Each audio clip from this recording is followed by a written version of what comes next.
what's going on? Two Thumbs Up Dad here. Just going to kind of go over what we're going to be making today a little bit. We're going to be doing over here, we've got some ribeye. Alright, we got some just fresh family pack of ribeye because it was fairly inexpensive as far as meats go. Got some ciabatta bread. It's got a really good, nice, so it's pretty firm bread. As you can see, it's got some nice body to it. So that's going to be a really nice plate for our meat. Fresh cilantro.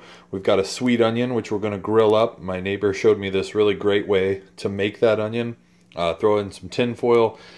He actually tosses his on the grill. Today I'm going to try mine in the oven, just because I don't really have any gas for my grill at the moment. So I know, big faux pas, right? I got a little bit of lime. What we're going to be making here, we're going to go with a cilantro-lime aioli. I've just got a little bit of mayonnaise in a bowl there. I've got some Israeli couscous here. You'll notice that the Israeli couscous, it's a little bit larger. Normal couscous, in terms of size, is much, much smaller. These are also referred to as pearl couscous.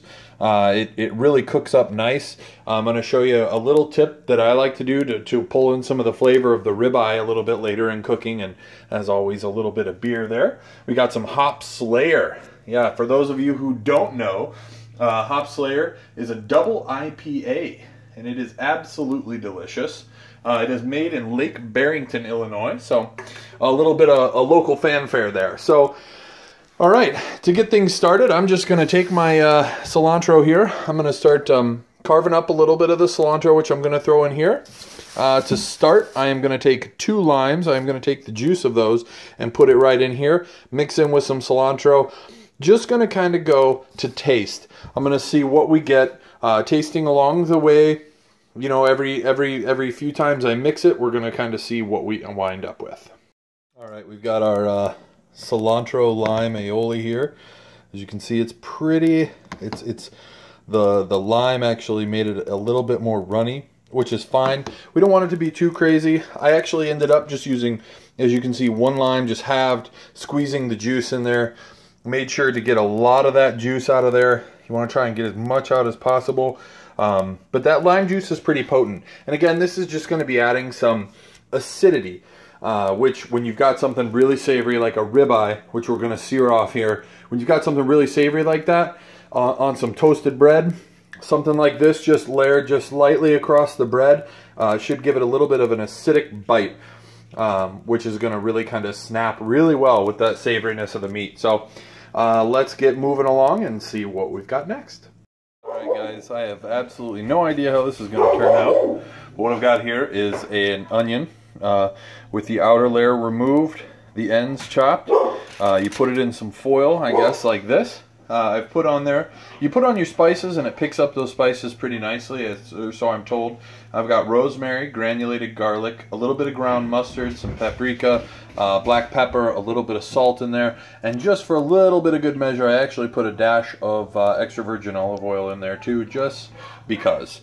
Apparently you're supposed to cook this on the grill. You'll let it just sit until it really starts to soften up, and it gets really, really soft, really to the point where it's just falling apart. And I think something like that would add a really nice touch on top of our, I guess you would call it an open face ribeye sandwich.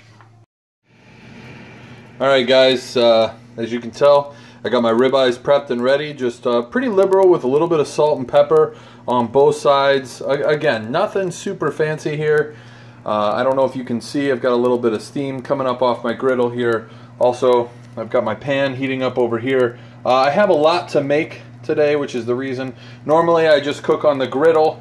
It's really well seasoned. As you can kind of see, it's got a light sheen of oil on there. So that's actually from the other food I've cooked before. So it doesn't need any more. I've got a little bit of olive oil, extra virgin olive oil in the pan here. As you can see, it's rippling. Okay, so that means it's good and hot. You'll also notice that sometimes it will actually start to smoke a little bit. When you see a little bit of the smoke coming off of here, your pan's just about right.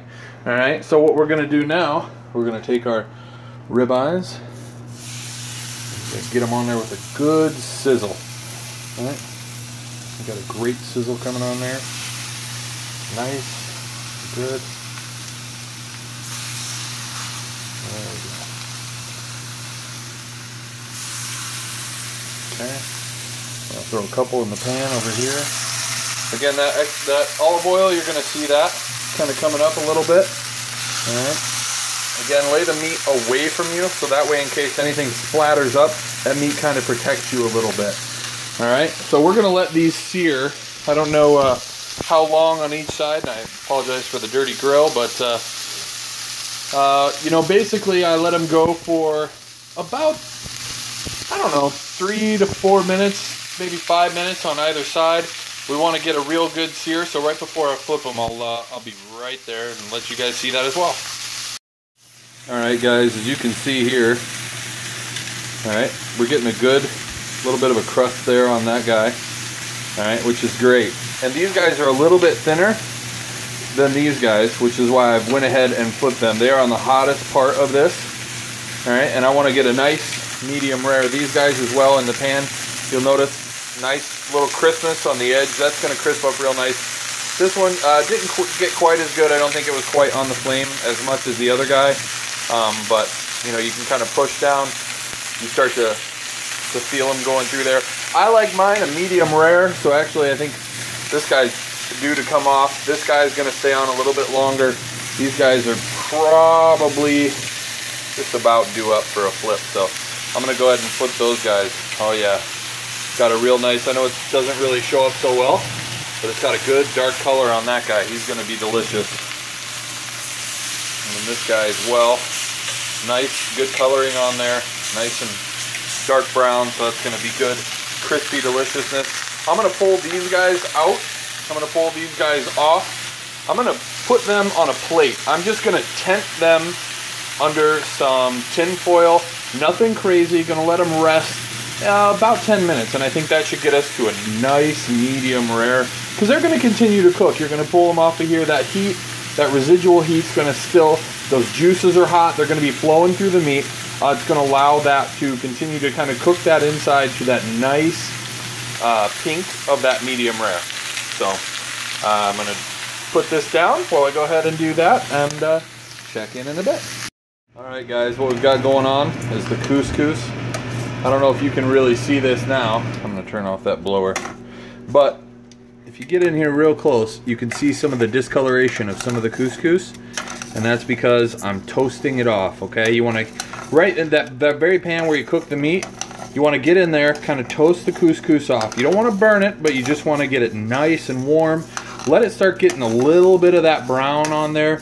It will change from that white. You'll start to notice some of the brown flecks in there, okay?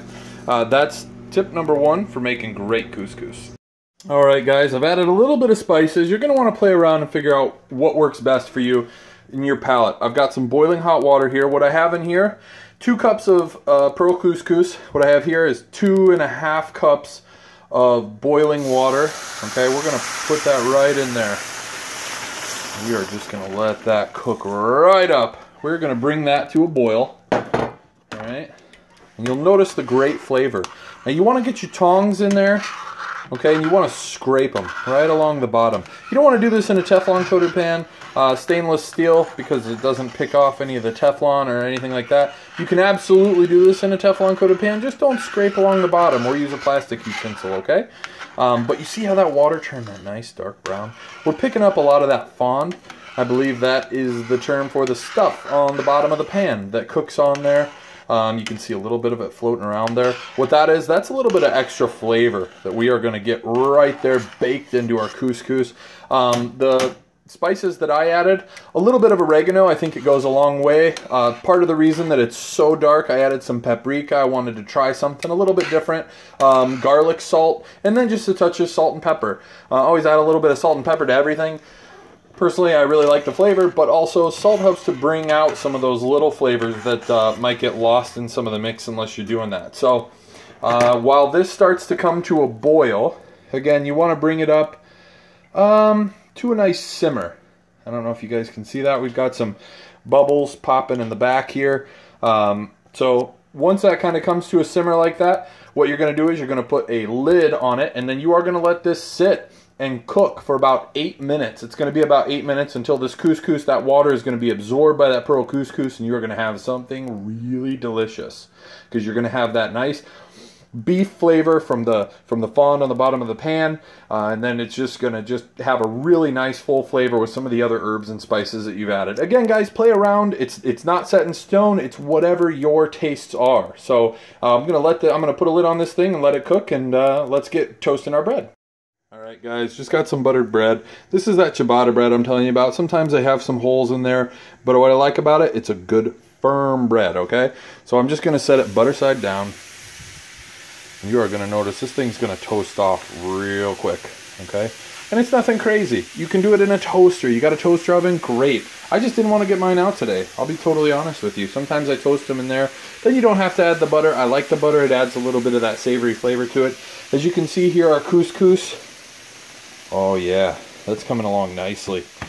Nicely. So what I'm going to do is I'm actually going to pull that lid off. Oh yeah. See how that water is getting absorbed? A little bit of that fond there that we're stirring around in there. Oh, the flavors here are great. Yeah, you can smell that garlic coming through a little bit. Oh, that's nice.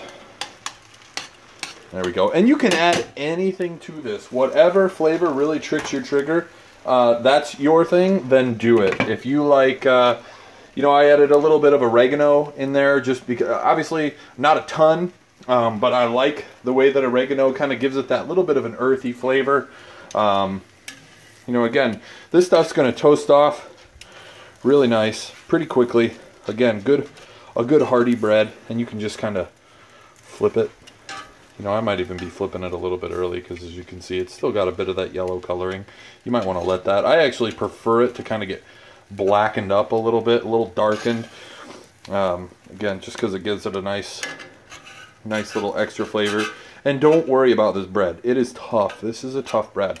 It's got a good feel to it, especially once it gets toasted up real nice. It you know, it just has a really nice toothy flavor to it, or a good flavor, and it really has a nice toothy mouthfeel to it. So good and chewy, nice and firm. We're gonna let these things continue to cook. Oh man, down there we've got our onions just chilling. I've got those at 350 right now, just relaxing in the oven. They've been in there for about 15 minutes so far. I'm gonna let them continue to go. My neighbor says you'll just know. So I'm gonna go with it. He said they'll get a little bit soft. They won't be firm anymore. You'll be able to squeeze that tin foil. You'll be able to feel it give and go. He said at that point, maybe let them sit on there a few more minutes, and then you're ready to rock and roll. So what I am going to do is I'm going to let this couscous continue to cook up here, and we're just about done. We are just about done here, actually. So as you can see, the water's pretty much gone. So what I'm going to do is I'm going to kill the heat on it so we don't burn it. Right, and then I'm just going to kind of move it around a bit. And I'm going to let it start to dry out and cool off here. Okay, so this is what that pearl couscous looks like. Real nice, big, thick balls of couscous, as you can see there. Absolutely delicious. Again, look at the bottom of the pan now. Right? It's like totally clear of all the stuff that beef left behind. It is in this couscous, and it is going to be fantastic. So it gives it that nice beefy flavor, almost like using a beef stock or something like that. And you know what? With couscous, you probably could get away with it, but I just go with boiling water, and I let the beef fond that I pick up on the bottom of the pan, I let that come up. I let that do the beef flavoring for me. So these guys are probably about done. I'm going to flip these off, toast them on the other side, and let this rock and roll. Alright guys, I just wanted to show you all. I went ahead and cut into this piece here. Now everybody's a little different in how they like their meat, but to me, that's good. It's a little bit brown, a little bit pink. Alright, obviously that's a little bit of a fattier piece, but that right there, that's a color that I like. It's actually warmed all the way through, which is great. But I just wanted to give that a slice so you guys could see. Next, we're just going to take this here, and we are going to go ahead and plate that bad boy. Yeah, that is a steak and shake plate, actually. We like steak and shake here, but my wife was also a manager there for a number of years in like high school and stuff, so she managed to grab us a couple plates. All right, we are going to pop those on there. I am going to find another one for me here. I like them nice and dark. I like mine to have a little bit of fat to it.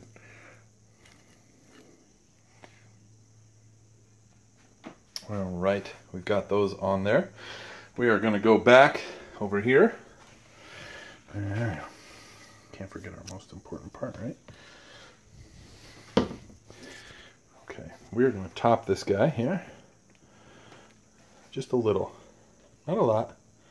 We don't want to overpower anything. Okay. It's a pretty potent mixture here. So we just want to, again, just have some acidity there. Just going to kind of get that out of the spoon. Bring out a little bit of that acidity. Okay. I don't really win points for presentation, and I do not care. So, there we go with that. Next, we're going to come over here, grab our couscous, set that down. That's our dog Moto there. Moto is an avid lover of the household, also an avid lover of food. That is why she hangs out in here in the kitchen, right near me. We're going to take our couscous. As you can see, that started to dry up. You can see how it's actually kind of firm. They're clumping a little bit. That's totally what we want. We want to have just a little bit of firmness so it's not like sloppy and wet. I want to make sure that it is nice and firm, dried out. Okay, as you can see, excuse me, as you can see, again, the bottom of the pan gone. All that nice beef flavor brought right up, right onto the plate. This is one of my wife's absolute favorite dishes, bar none, is the couscous, actually. She could eat that breakfast, lunch, and dinner all day long. So, here we go. Not going to win anything for presentation, but I got my brew there. And that, my friends, is how dinner is done. In just a minute, I'll call the boys down for dinner, and we'll see what they get. Will they give 1 thumb up, 2 thumbs up, maybe 1 up, 1 down? We've had it all sorts of different ways. But hopefully this meal is going to strike a chord with them, and they're going to find something that they really enjoy. All right, so here it is. Here we've got my oldest boy, Ezra. What you think? It's good. What do you like about it? In the sauce, you can taste the lime. And the steak is good. It's really good with the sauce. And the bread makes it even better. And the couscous is good because it gives it a little more flavor. All right. Cool, man. How about you, Rue? What do you think? Steak is good. I don't really taste the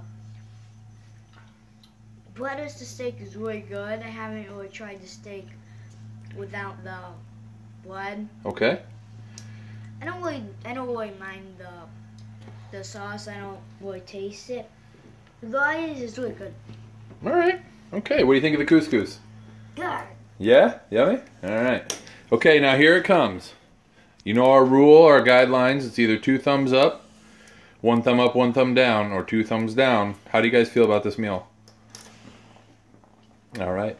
There you have it. 2 thumbs up, Dad. All right. Well, there you go, guys. Pretty quick meal. If you get used to cooking this thing, you can cook this thing up in probably, man, I don't know, it probably took me about a half hour or so. So, you know, 20 to 30 minutes. You got a great meal. Absolutely tasty. The couscous, it's actually fairly inexpensive if you can find it somewhere that sells in bulk, okay? That's why I had such a big container of it, was because that cut the cost down a lot. Otherwise, the Pro Couscous tends to be a little bit more on the expensive side when you buy it in the smaller quantities, which is what you'll find at most major grocery stores. The ribeye, obviously, we got a good deal on that. It was like a family pack. I think it was like $3.99 a pound or something. It was not bad at all. The bread is $2.89 for a whole loaf, and then you've got, with that, I mean, you've got plenty of extras in order to have some for leftovers for the following days. All right, and you can easily toast that off and have fresh at the office the next day, and everybody is going to want a piece of what you got to eat. We've got the onions still in the oven. They're still a little bit firm in their package. So I'm going to hold off on those. I'm going to see how they turn out here in a little bit on my own.